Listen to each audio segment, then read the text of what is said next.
So this is the topic for NUR 216 health assessment. This is the introduction to health assessment.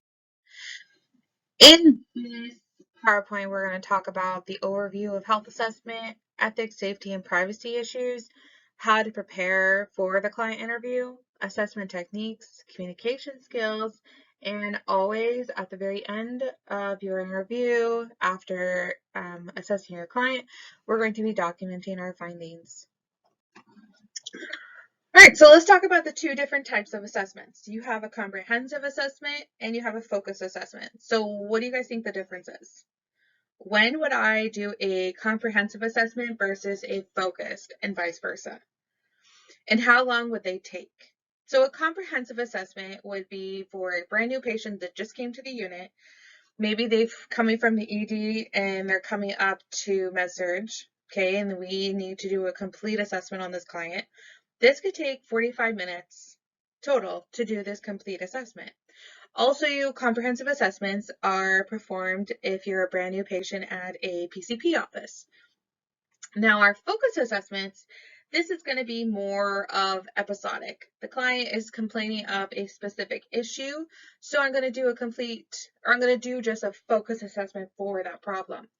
In the emergency department, we do comprehensives, but not entirely, but focus assessments is really the main assessment we do. Because think about, okay, you're going to either an urgent care or an ER, you give your information, okay, you write down all your information on the sheet, and then when the doctor comes in, they say, what brings you in today? What brings you in today that you need help today at this clinic, at the ER, urgent care, so on and so forth. So we're doing a focus assessment. We're seeing what their problem is for that time. Now, what's the time frame? How long do you think this would take? This would take probably like 5 minutes. Think about when you go into an urgent care and you see the doctor, see the nurse practitioner or the PA, and it takes like about 5 minutes, maybe less. Now you go see your PCP and you're an established patient. Is that a comprehensive assessment or is that more of a focused? Okay, it could be turning into a focused because especially if you're an established client and you and your PCP have a good rapport and they know about you, and you're just coming in, you know what, I've been feeling really sick for the last 6 days, I've had a cough. So they're going to do a focus assessment on that visit. So the thinking, doing, caring process. Let's break it down. So thinking. You guys are going to start learning about critical thinking. You're going to learn about clinical reasoning, the facts versus the beliefs. You're going to learn about how nursing and medical, we're using evidence-based practice to help our patients and help care for them. We're also going to be using reflection. After we do that care, we're reflecting, okay, did that help this client? Or is this not helping them? And we need to think of a different way to help them out. We're doing. So this is where we're going to start talking a little bit more about the 4 assessment techniques. Caring. You're building that nurse-client relationship. You're being their advocate. You're using ethical skills. You're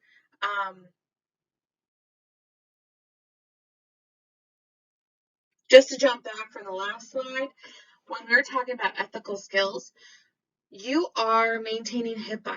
You're keeping the privacy. You are respecting their cultural considerations. All right, so now let's talk about preparing for the interview. We talked about this in class, how gathering all the supplies prior to entering is necessary. You're going to be clustering your care for this client. Ensure privacy. Give them a curtain, give them a gown and close the curtain. Make sure that the room is a good temperature because you don't want to be freezing when you're having your client get undressed. Because remember, we talked about in class, what's the first thing we do when we see a client, especially in the hospital? Here's this gown. Go. Can you get undressed? And I'll be back in 5. They're like, what? I have to get undressed? So we have to make sure that they're comfortable. Introduce and explain your role. Hi, my name is Kaylin. I will be your nurse today. I'm going to ask you some questions on what brings you in today so I can better assist you. The physician comes in. Hi, my name is Dr. So-and-so. I'm going to be your physician today and I'm going to be assisting you. How can I help you? And also explain the purpose of the interview. So we're going to ask you some questions so I can better assist you. Perfect. And give them a time frame. I work in the emergency department, and a lot of times they go, how long is this going to take? I have to go pick up my kids by 3. Oh, okay. Well, it's 12:30 now, so please expect to be here for at least 3 to 4 hours. So then they can plan accordingly as well. Expectation of the participation for each person. Now, a lot of times when when the physician goes in to do his assessment, I like to go in there with him because then I can see what he's gathering for his assessment, and I can see other objective data that I can gather and subjective data that I can gather, especially if they didn't tell me that or show me that. And then also explain the participation on them. Open it up for them. Hey, so I'm going to be assessing you, but if there's any moment here that you feel uncomfortable or if something hurts, you just need to let me know. So the presence of family in the room. So do they want them to stay or do they want them to go? Ask them. A lot of times they don't want family to be in there. Be like, no, they can you guys step out for a little bit? Or they're totally fine with patients, with their family members being in the room. HIPAA. So HIPAA, what is HIPAA? Okay, health insurance. Keep going. Health Insurance Portability and Accountability Act. What does that even mean? So that is privacy, okay? Confidentiality. So whatever the patient's telling you, you don't go spread it to everyone else in the room. So great example is we have a patient coming in, okay? This client, maybe he just took a bunch of speed. Maybe he's doing meth. And maybe he has a funny tattoo. Now, my friend who's not taking care of him, she has no relation to this patient. Can I go tell her about this patient, how I thought it was funny about his tattoo? No, I can't, because I'd be breaking HIPAA. You cannot be talking to family members, friends, coworkers, other doctors about a patient that they are not taking care of, that they're not part of their care. You're breaking HIPAA. Now, in the interview, you are welcome to set a goal. My goal is to promote health promotion for you. And the mutual goal is for optimal health, okay, for the patient. You can let them know this because that is the main goal for nursing and for medical. The mutual goal is optimal health for the patient. So just another quick little overview of the nursing process. The first step is the assessment. And whatever we collect in the assessment phase, this is going to drive the planning, implementation, etc. Assessment is our subjective and our objective data. It also can come from family members, medical charts, other healthcare professionals. And then in analyze, we're going to look at the data that we've collected and figure out what type of problem that is the most important, the priority. This is when we're going to use our clinical reasoning, our critical thinking, and our own nursing judgment. Okay, we're going to plan with our clients. We're going to develop SMART goals. Then we're going to implement it. And then once we've implemented these goals, we're going to evaluate it. How is the patient now? Are they better? Do we meet the goals or do we not meet the goals? Assessment. Again, it's the first step of the nursing process. Now, we're in health assessments, so you have to understand the good foundation of what assessment is because you're going to be doing this a lot. It's the first step, so ADPI, A and ADPI. It's the data collection process. You're collecting, you're validating, and clustering the pertinent patient health information. This means you're gathering their baseline. You're gathering any abnormal findings. It could be objective or subjective. You're determining if they have any health problems. You're determining what their patient's perception of health is. How do they feel? What's their strengths? Do they have any risk factors? Now the data collection. So the data is collected, verified, and documented. It can be objective or subjective. So what do you see? What do you hear? What do you smell? What does the client say? What does the data tell you? So subjective is the symptoms. So this is what the patient is stating. For example, it can be my back hurts a lot, 10 out of 10, or I feel nauseated, or I have chest pain, or my right big toe hurts. You have to document them as direct quotes and clearly identify information as a statement by the patient. Objective is our science. So this is something that we're observing. So what do you see, hear, smell, and or feel? Do not include any interpretation of the data. So don't include I think. No, it has to be precise. So the client grimace while I palpate her right lower quadrant. Now, if you go to this website, nursing.com, it gives you really great examples of objective versus subjective data. Now, within the data collection, we can get a primary source and a secondary source. The primary source will always be the patient. The patient is our primary source, and we should always try and get that information. Now, what if the patient was unable to give us information? Well, we can get information from our secondary sources, friends, family, healthcare providers, and etc. You must document who you're getting information from. Then you have to prioritize. Prioritize that data. So your primary is a life-threatening problem, so an airway obstruction. That is your priority. Now let's go back to the ABC, what we talked about in class on Friday. When I walk into a room, initially, and I'm going to interview my client, I'm looking at them. I'm already collecting so much data from just observing them. I'm looking at their airway. How do I know that their airway is patent? I am seeing that they're not drooling, okay, that they're not struggling to breathe. Now breathing. How do I know that they're not struggling to breathe? Okay, their chest is rising and falling equally. They're sitting upright. They look comfortable. Okay, not comfortable, but they don't look like they're in distress. They're talking. Okay, they make eye contact at you. Now, how do I know that their circulation is good? Their color. How is their color? How is the color of their lips?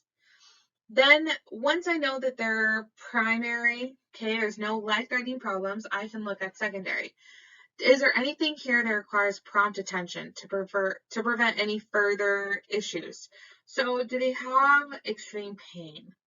Do they have extreme pain where I need to take care of that pain soon because then I can't collect any other data?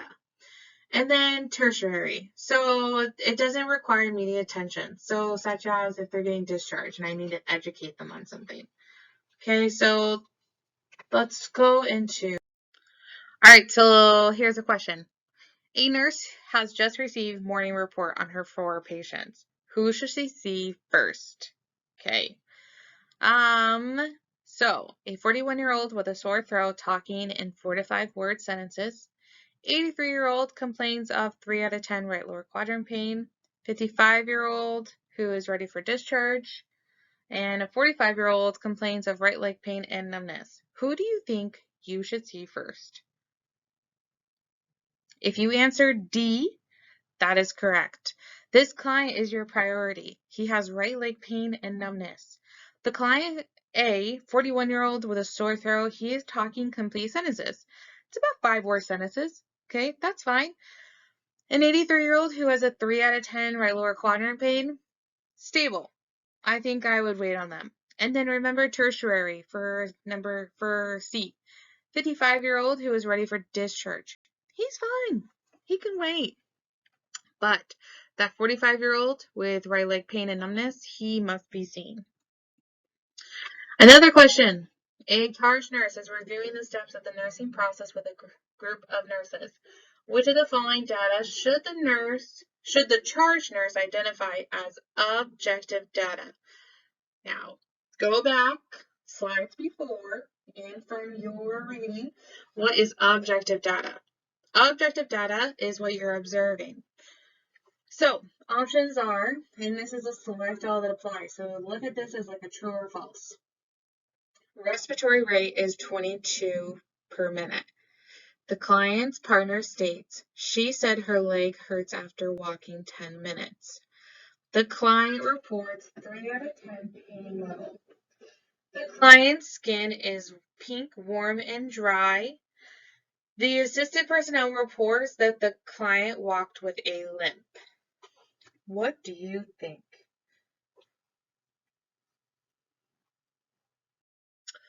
It is A, D, and E. Respiratory rate. It's a vital sign. Okay, it's measurable. The client's skin is warm, pink, warm, and dry. This is the skin appearance. The assisted personnel reports the client walked with a limp. This is a secondary source, but they observed it. I will take that. So let's just re-look at the nursing process again. So analyst, diagnosis, collaborates with the client to develop a plan of care. What is their primary problem? Prioritize. And then look at the data. How is the data related? What is in common? What is the outlier? What is significant? And then planning, develop those SMART goals. What are we going to do? What nursing interventions will you plan to implement? Implementation is your actions. You perform those nursing interventions. And then evaluate. Did those interventions help the client? Were the goals met or were they not met?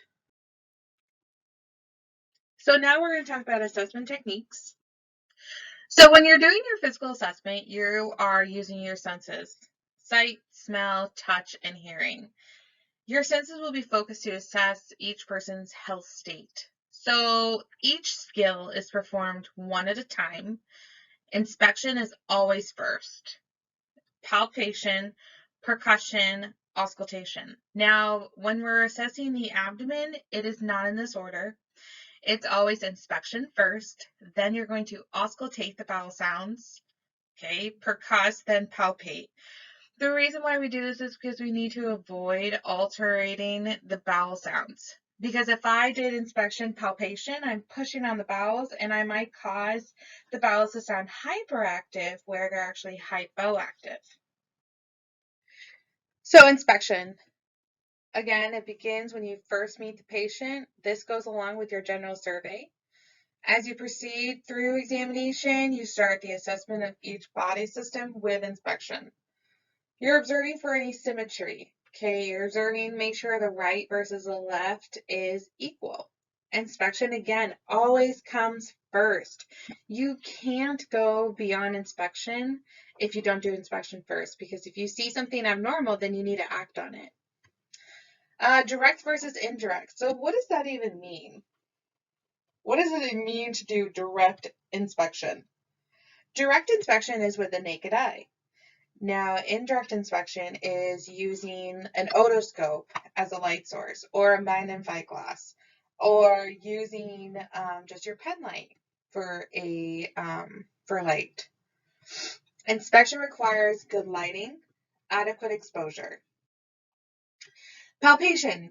It applies the sense of touch to assess the following: to assess the client's texture of their skin, the temperature, moisture, organ, location, their size, any swelling, vibration, or any pulsation, rigidity, crepitus, presence of any lumps or bumps or masses, presence of any tenderness or pain. So there's different parts of your hand that will help assess different parts. And so your fingertips, your pads, okay? This is best for fine sensation, the skin texture, swelling, pulsation, presence of lumps. So as I'm feeling around, I'm like, oh, there's a lump right there. Okay, the skin, it feels smooth. All right, it's not rough. Now the dorsa of your hands and fingers is best for a skin temperature. The skin is a lot thinner here than your palm. Your palm can get sweaty, so it can alter the way it feels. But if you use the back of your hands, the dorsa of your hands and fingers, you'll be able to determine the actual skin temperature. Remember when you were really little, your mother or your grandmother or whoever, they came up to you and you're just like, I don't feel good. What did they do? Use the back of their hand and touched your neck. And then they would say, oh, you got a fever. So the base of your fingers and ulnar surface of your hands is best for vibration. That is best for vibration. So, light palpation, you're just determining the surface characteristics. Then after you've palpated lightly, you're going to do deep, intermittent pressure. I'm determining the organs, the masses, if there's any tenderness. This is primarily used in your abdomen because, you got a little adipose tissue, you got some main organs there. There could be some tenderness. So you're going to go in each quadrant, go light, no tenderness. And remember, while you're palpating, keep an eye on your patient's face. Because why? They might say, oh no, it doesn't hurt, but they're grimacing. They are grimacing. So you're like, oh, okay, maybe it hurts in that right lower quadrant. So with the deep palpation, you're able to determine organs, masses, and your tenderness. Blottment, this is a bimanual palpation. So it requires both hands to use as an envelope around certain body parts, so such as kidneys, uterus. So it helps determine the size and shape of free-floating objects. Now, let's say their right lower quadrant is painful, and we need to start in the right lower quadrant. You need to don't start there. Go elsewhere first, then go to the area last. Why do you always palpate the tender area last? They're going to be concentrated on that pain. You just stirred it up right there. So when you're going the other areas, they may say, oh yeah, that hurts. Oh yeah, that hurts. But it really doesn't hurt because they're concentrated on that pain that you just disturbed. Okay? So always palpate the tender areas last. All right, so percussion. This is an advanced skill, but it is typically you're just tapping the person's skin with short striking to assess the underlying structures. So there's different types. There's direct. So especially if they have sinus problems or sinus pressure, they're going to be tapping gently on their sinuses. Direct. Indirect, this is when you are putting, let's say you're right-handed. You're going to put your left hand down, just like the picture. Then you take your right hand and you're just tapping over your fingers. This is indirect. And I'm listening to the sound. I'm listening to the sound and see if there's any tenderness as well. A fist or a blunt. So this is used for CVA, costovertebral angle tenderness, so kidney pain. See how the woman has her hands on the gentleman's back. Her left hand is flat around the kidneys, and her right hand is into a fist, and she's just gently going over that area to see if there's tenderness. So there's different sounds with percussion.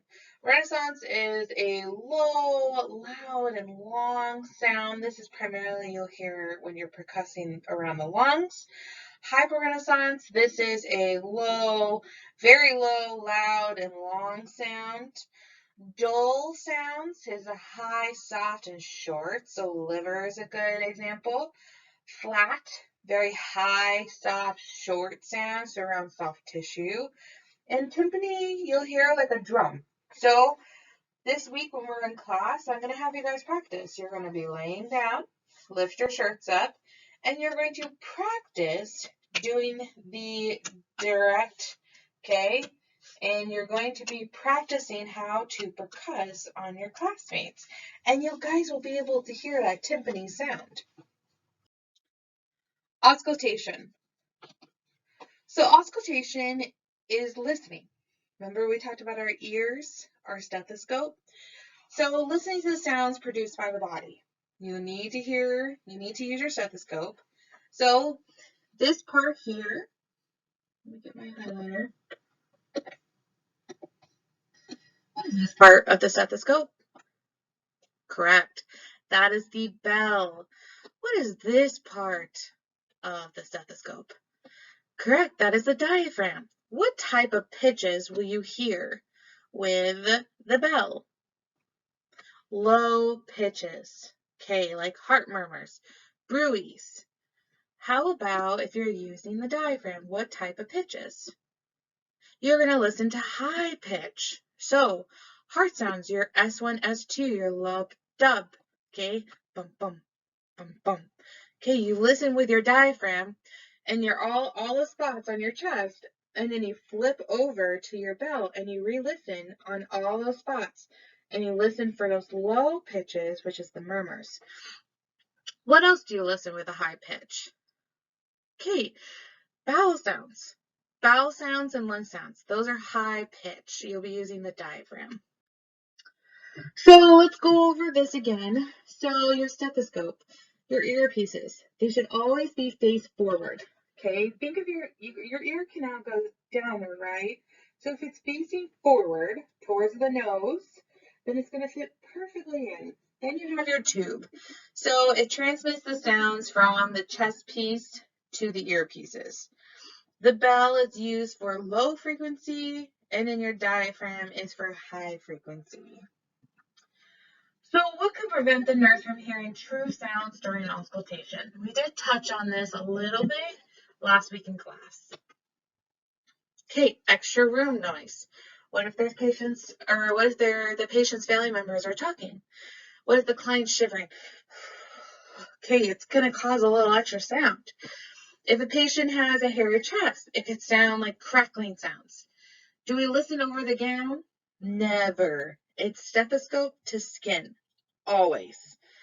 Breathing on or rubbing on your own tubing. What if you're a heavy breather? Try not to be, because you will hear your breathing more than you'll hear the client's heart or their bowels, whatever you're listening to. So just a recap of physical assessment. So inspection. Use a sight to assess for size, color, shape, symmetry. Palpation. This is when you're using touch to assess that temperature, texture, tenderness, and assessment. And size, I mean. Assessing the most tender areas last. Again, you never palpate an area that's tender first. Always last. The dorsal side of your hand is for temperature. Okay, what are your fingertips for? Texture. Yes, texture. Percussion. So it's tapping the body parts to assess the size, tenderness, and the density. Auscultation. So you're listening for the sounds, assess the amplitude, the intensity. And what are the sounds and where are they? Are they normal or are they abnormal? So this is a list of equipment that you possibly will need for your assessment. So take a look at this list and go through them. If you don't know what they are, I would just look them up real quick. So a safer environment for your client. Wash your hands. When do you wash your hands? Okay, you wash your hands before and after contact with your client. When do you have to do gel versus soap and water? You do soap and water when your hands are visibly soiled. You can gel in, gel out as many times as you want, but if those hands are visibly soiled, you have to wash your hands with soap and water. Wearing gloves. When do you have to wear gloves? When you're coming in contact with bodily fluids. Now, do you always have to wear gloves? No, you don't. Okay, now I want you to think about this. You are the patient, okay? And automatically you see, now you may not think this, but there's some clients that do think this, because you guys are now stepping into healthcare if you have not yet, and you're starting to learn, okay, wearing gloves, it's protection, okay? But you are a client, and automatically when your nurse comes in, she puts gloves on. What might you think? What might they think if you were the nurse and you automatically put gloves on? What might your client think? Am I dirty? Why are they putting gloves on? You don't always have to put gloves on. If you're coming in contact with bodily fluids, yes, you have to put gloves on. Wear your personal protective equipment when appropriate. And this is in 215 for the infection control. Your gown, your gloves, your mask, your goggles. Wear them when it's appropriate. What should you do before leaving the patient's room? Patient safety. Make sure that they have everything that they need before you leave that room. So tell me some patient safety things that you need to do before you leave that room. Okay, side rails. Are they up? Now take a look at your policies. Is it a restraint? Both side rails go up, or can I put both side rails up? Bed to the lowest position. Bed to the lowest position. Is the bed locked? Personal belongings to them, okay? Give it to them. Is within reach. What else should be within reach? The call light. Yeah, call light. Okay, what else? Make sure there's no spills on the floor. Clean up the trash. When you enter that room, make sure that you leave that room better than when you came in. All right, lowest position, bed, side rails, call bell, personal items, bedside table. Okay, here's a question. So the nurse is performing an assessment of the chest region. What is the appropriate sequence for the examination? What do you think?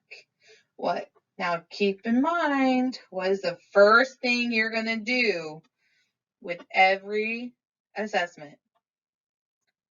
Inspection. So you already know A and C are out.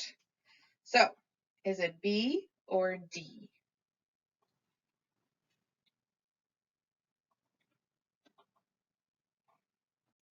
Okay, it is B, because this is the chest region. Inspection, palpation, percussion, auscultation. When would you do D? Inspection, auscultation, percussion, palpation. That is for the abdomen. Now let's talk about examining a patient who is sick. So if a patient who is in distress, their position will be altered during the examination. For example, if a person who's feeling short of breath may want to sit up, that is the ideal position. For a patient who's feeling very fatigued or they feel faint, they may want to lay down in the supine position. That's the ideal position for them. So it may be necessary to just examine the specific body areas related to the problem by collecting a mini database. This kind of goes back to the second slide we talked about, was the difference between comprehensive and focus assessment. It is appropriate to do a focus assessment for a patient who's in distress, help them kind of get stable, okay? Once their initial distress is resolved, then go back and finish your comprehensive assessment. Now, examination of our older adults, because the population now, we're having a lot of older adults live longer. Now, older adults, we need to perform assessments in shorter sessions. Allow more time for position changes. Make sure their sensory aids are in place and external noises are reduced. Allow the client to use the restroom before the exam. It will help. And documentation. Physical and electronic record is a legal document. If it is not documented, it is not done. Please make sure you get into the habit of documenting after you do an assessment. In 216 Lab, we are going to incorporate more electronic health records so you guys can get familiarized on how to document after you do an assessment with one of your classmates. So this is the end of this lecture. Now keep in mind, after these PowerPoint recordings, I always incorporate them back into class. This is really for you to review first, go with the book, but then we bring it back into class. We can't do a redo of the whole thing in class, but we do it a little bit different. So a lot of people like PowerPoints, but a lot of people like the board. We're incorporating both. All right, but if you have any questions, let me know.